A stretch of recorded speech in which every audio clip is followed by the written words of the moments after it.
Sosiologi Pendidikan 1 semester 2. Baik, saya akan memaparkan materi saya, yaitu yang saya ambil dari 10 materi menjadi 4 materi.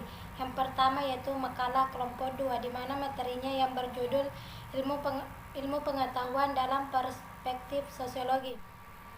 Sosiologi merupakan cabang ilmu sosial yang mengkaji hubungan antara manusia dengan sesamanya dalam masyarakat. Analisis sosiologi meliputi proses interaksi sosial yang terkait dengan kehidupan sosial kultur dalam masyarakat maupun pada tingkat nasional. Pendidikan dalam perspektif sosiologi dapat menghasilkan sebuah gambaran objektif tentang relasi-relasi sosial yang menyusun konstruksi total realitas pendidikan di negeri ini. Asumsi disebut perspektif atau paradigma, yaitu suatu cara pandang atau cara memahami gejala tertentu menurut keyakinan masing-masing. Di dalam sosiologi terdapat beberapa perspektif, yaitu yang pertama, perspektif interaksional, memusatkan perhatian terhadap interaksi antara individu dengan kelompok. Kemudian yang kedua, perspektif evolusion, paradigma utama dalam sosiologi yang memusatkan perhatian pada pola perubahan dan perkembangan yang muncul dalam masyarakat yang berbeda untuk mengetahui urutan umum yang ada.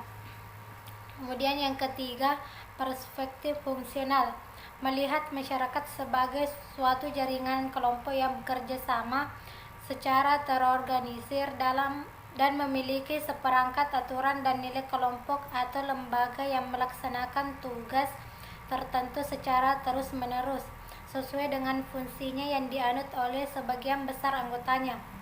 Kemudian yang keempat, perspektif konflik, memandang adanya pertentangan antar kelas dan eksploitasi kelas di dalam masyarakat penggerak utama kekuatan-kekuatan dalam sejarah. Fungsi pendidikan dalam perspektif sosiologi. Yang pertama, memperkuat solidaritas sosial. Yang kedua, mempertahankan peranan sosial. Yang ketiga, mempertahankan pembagian kerja. Kemudian yang selanjutnya, landasan konsep dan teori sosial dalam pendidikan. Yang pertama, pendidikan mau tidak mau harus bisa menyiapkan sebuah generasi yang siap memasuki masyarakat yang berubah menuju masyarakat berbasis pengetahuan. Kemudian yang kedua yaitu praktisi pendidikan dapat merumuskan cara menetapkan orientasi yang relevan dengan dunia yang berubah di satu pihak. Kemudian yang ketiga, pendidikan memerlukan perangkat pisau analisis sosiologi. Selanjutnya yaitu saya mengambil materi dari kelompok 3, di mana materinya yaitu guru dalam perspektif sosiologi. Pengertian dan pemaknaan tentang guru. Menurut Kamus Besar Bahasa Indonesia, guru adalah manusia yang tugasnya atau profesinya mengajar. Sedangkan menurut Febrianto, dalam buku Kamus Pendidikan, guru adalah pendidik profesional di sekolah dengan tugas utama mengajar. Secara keprofesian formal, guru adalah sebuah jabatan akademik yang memiliki tugas sebagai pendidik. Pendidik merupakan tenaga profesional yang bertugas merencanakan dan melaksanakan proses pembelajaran, menilai hasil pembelajaran, melakukan bimbingan dan pelatihan, serta melakukan penelitian dan pengabdian kepada masyarakat. Menurut Jamaral, peranan pendidik yaitu yang pertama sebagai konektor, yaitu dapat membedakan mana nilai yang baik dan buruk dalam melaksanakan pendidikan. Yang kedua, sebagai inspirator, yaitu memberikan pilihan yang baik bagi kemajuan belajar peserta didik. Kemudian yang ketiga, sebagai informatori, yaitu dapat memberikan informasi perkembangan pengetahuan dan teknologi. Kemudian yang keempat, sebagai organisator, yaitu mampu mengolah kegiatan pembelajaran. Yang kelima, sebagai motivator, yaitu mendorong peserta didiknya agar bergairah dan aktif dalam proses pembelajarannya. Kemudian yang keenam yaitu sebagai inisiator, yaitu menjadi pencetus ide-ide kemajuan dalam pendidikan dan pengajaran. Kemudian yang ketujuh sebagai fasilitator, yaitu menyediakan fasilitas untuk mempermudahkan proses pembelajaran. Kemudian yang kedelapan sebagai pembimbing, yaitu melakukan bimbingan kepada peserta didiknya agar berkembang ke arah yang positif. Kemudian yang kesembilan sebagai demonstrator, yaitu memberikan pemahaman materi pelajaran kepada peserta didik yang baik. Kemudian yang ke-10 sebagai pengelola kelas, yaitu mengolah kelas dengan dinamis sehingga kelas lebih menyenangkan. Selanjutnya, apa makna dari peranan dan kedudukan? Kedudukan atau status merupakan salah satu unsur baku dalam sistem lapisan dan mempunyai arti yang penting bagi sistem sosial. Para sosiologi pada umumnya mengembangkan dua macam kedudukan. Yang pertama, ascribed status, yaitu kedudukan seseorang dalam masyarakat tanpa memperhatikan perbedaan rohania dan kemampuan. Kemudian yang kedua, ascribed status adalah kedudukan yang dicapai oleh seseorang dengan usaha-usaha yang disengaja. Kemudian peranan mencakup tiga hal berikut. Yang pertama, peranan meliputi norma-norma yang dihubungkan dengan posisi atau tempat seseorang dalam masyarakat. Kemudian yang kedua, peranan merupakan suatu konsep tentang apa yang dilakukan oleh individu dalam masyarakat sebagai organisasi. Kemudian yang ketiga yaitu peranan juga dapat dikatakan sebagai perilaku individu yang penting bagi struktur sosial masyarakat.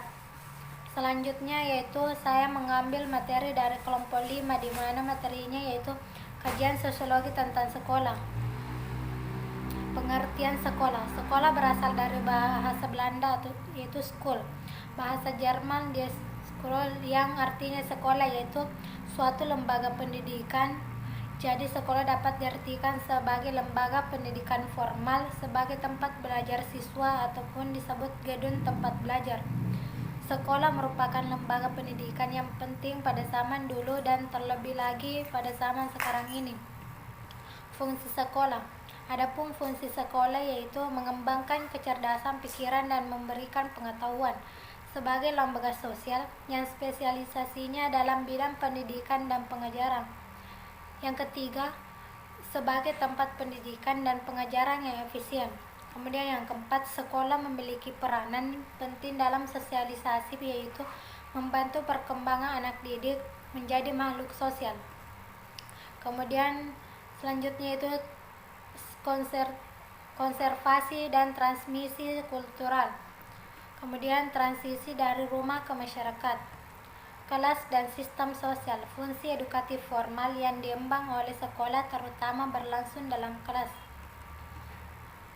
Interaksi atau saling berhubungan dan saling mempengaruhi antar warga suatu kelompok. Dalam hal ini, kelas melahirkan apa yang biasa dinamakan iklim atau suasana kelas. Interaksi antar individu dalam kelas ini dilandasi oleh peraturan-peraturan yang berlaku untuk sekolah dan keseluruhan. Sekolah dan masyarakat. Adapun keterkaitan antara sekolah dengan masyarakat, yaitu sekolah tidak dapat dipisahkan dari masyarakat. Kemudian yang kedua, sekolah milik masyarakat. Yang ketiga, sekolah sebagai penerang dan pusat kebudayaan. Kemudian yang keempat, sekolah bermanfaat bagi kemajuan budaya masyarakat, khususnya pendidikan anak-anak. Yang kelima, masyarakat memberikan dukungan kepada sejumlah sekolah. Kemudian yang keenam, perlu ada badan kerjasama antar sekolah dengan masyarakat dalam menyukseskan pendidikan.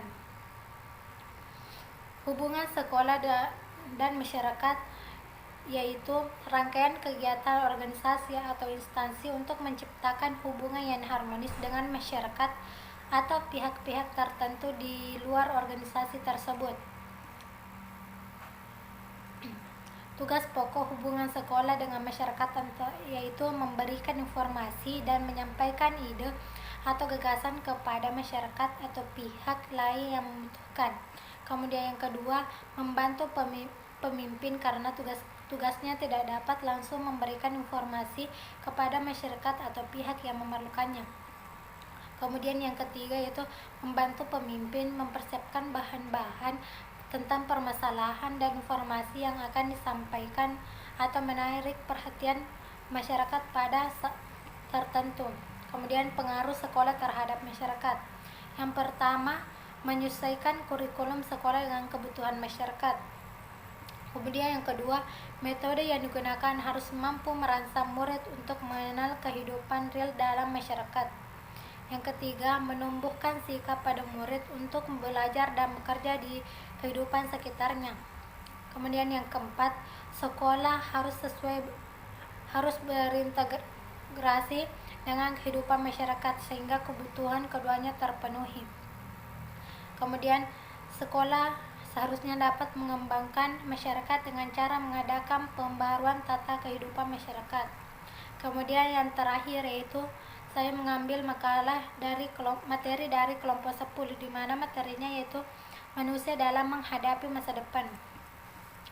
Perkiraan manusia masa depan yaitu kecenderungan globalisasi. Yang pertama, bidang iptek. Globalisasi iptek mengalami perkembangan yang sangat cepat terutama dengan pemanfaatan berbagai teknologi canggih dalam kehidupan manusia. Kemudian yang kedua, bidang ekonomi. Globalisasi ekonomi mempengaruhi perkembangan ekonomi yang tidak mengenal lagi batas-batas negara. Kemudian yang ketiga, bidang lingkungan hidup. Lingkungan hidup menjadi pembicaraan dalam berbagai pertemuan internasional. Kemudian yang keempat, bidang pendidikan. Bidang pendidikan khususnya hal budaya nasional Nusantara mengalami perubahan dan perkembangan yang semakin mengglobal akibat dari pengaruh buku, radio, televisi, dan media massa lainnya. Perkembangan ilmu pengetahuan dan teknologi iptek. Yang pertama, penelitian dasar, penelitian terapan, pengembangan teknologi, dan penerapan teknologi. Perkembangan arus komunikasi dan informasi yang semakin cepat. Perkembangan yang pertama yaitu meningkatkan daya muat dan mengumpulkan informasi, meningkatkan kecepatan penyajian informasi, melimpahnya miniaturisasi perangkat kelas. Yang keempat, keragaman pilihan informasi, biaya perolehan informasi dari jarak jauh semakin menurun, kemudahan penggunaan produk informasi, distribusi informasi semakin luas, meningkatnya kegunaan informasi. Upaya pendidikan dalam mengantisipasi masa depan. Yang pertama, pembentukan atau perubahan nilai dan sikap. Untuk mengantisipasi masa depan yang bersifat global dan arus informasi yang cepat, maka tugas pendidikan yang utama adalah pembentukan atau penanaman nilai dan sikap yang sesuai dengan nilai-nilai luhur yang mendasari kepribadian bangsa Indonesia. Kemudian yang kedua, pengembangan kebudayaan. Budaya bangsa Indonesia tidak hanya berasal dari budaya berbagai daerah Nusantara, tetapi juga dipengaruhi oleh budaya luar dari berbagai negara di dunia akibat pergaulan bangsa Indonesia yang terbuka dengan semua bangsa di dunia. Kemudian yang ketiga, pengembangan sarana pendidikan. Pengembangan sarana pendidikan merupakan salah satu prasyarat utama untuk memperoleh kesempatan dan menghadapi tantangan masa depan. Baik, itulah pemaparan materi dari saya. Lebih dan kurangnya mohon dimaafkan. Billahi fisabilillah, fastabiqul khairat. Assalamualaikum warahmatullahi wabarakatuh.